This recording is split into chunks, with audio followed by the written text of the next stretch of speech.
Kumari is an Indian-American rapper on a mission to bridge the musical gap between East and West. Take a listen. I'm tired of taking it slow. They're faking the love, faking the funk. What you thinking you won't say to my face?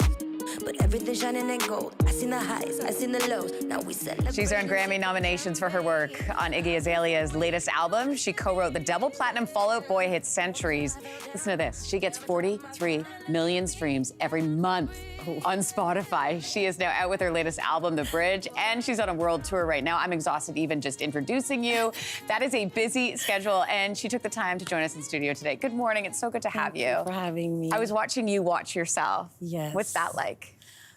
I mean, there are certain moments that you have to kind of take, the moment in and realize that a lot of work has gone in. I'm thinking about this North American tour like a homecoming tour. Yeah. I feel like in 2016 when I went to India, I was like, I'm gonna come back stronger. And just seeing the work and being here, I'm just so excited and positive about, the experience. Congratulations on Thank this. you. A lot of hard work that went into it, a lot of years. Yeah, a lot of hard work. Yes. I want to give our viewers a background too, if you don't know. I mean, you grew up in California. You were an Indian dancer as a kid. So how did you make the leap between dancing into rapping? I actually had this revelation when Timbaland was sampling a lot of Indian music, and growing up in America, I didn't quite understand how I was gonna fit into pop culture, but the way that Timbaland kind of did the music, it dawned on me that classical music is and then I was like, well, rap music is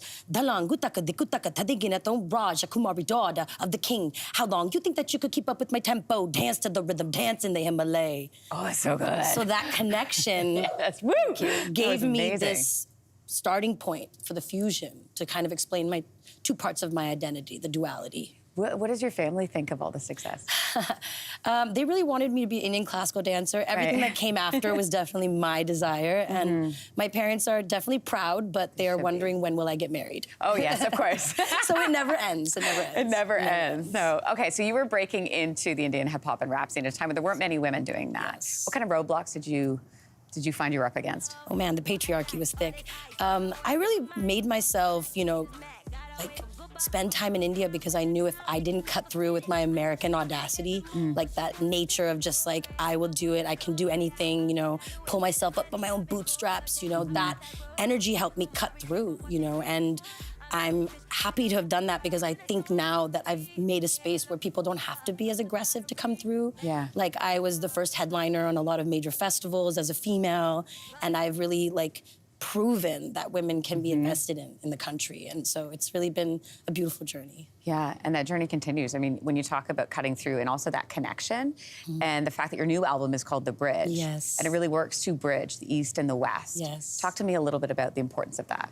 I think that's been the purpose of my, my musical career. It's been about making sense of the duality of the two cultures, being firmly planted both in the West and the East, and helping each side communicate with each other. And this album also, if you are a fan of my music, it's the bridge from, where I started when maybe my self-worth, self-love wasn't as strong, and this intense character was built to protect myself, where now I feel very secure and I'm in my sacred feminine. So this Bridge album also bridges to my more softer feminine music and what's more to come. More to come, exactly. I want to ask you about vision boards. Yes. I always do it in my head, but the importance of vision boards for you sort of manifests in this world tour, right? How so? So I made a vision board about 13 years ago. I just got all the images that just strike me as something. I didn't explain it too much to myself, cut it all out, put it on the vision board.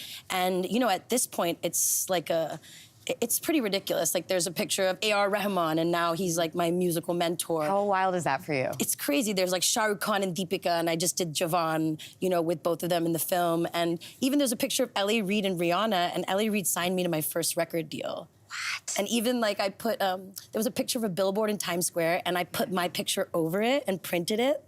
And I got a billboard in Times Square. So the only thing that hasn't happened is the husband in the center. Right. Oh, is the husband in the center? The husband's in the center. It was understands my life, a red carpet photo, but then also very traditional. So, God is still working with me, but I think just seeing every manifestation come to life, it's just helped me explain this to other people, tell them that they have the power to do it. And belief in yourself, there can be no time limit. That's it, and I love that. That's a great spot to finish our conversation. I wish we had more time.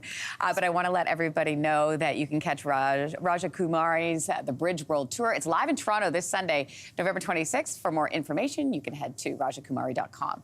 Thank you so much for being here. Appreciate it. Hey, thanks for watching. If you liked this, be sure to subscribe here, or you can check out more Your Morning videos right here.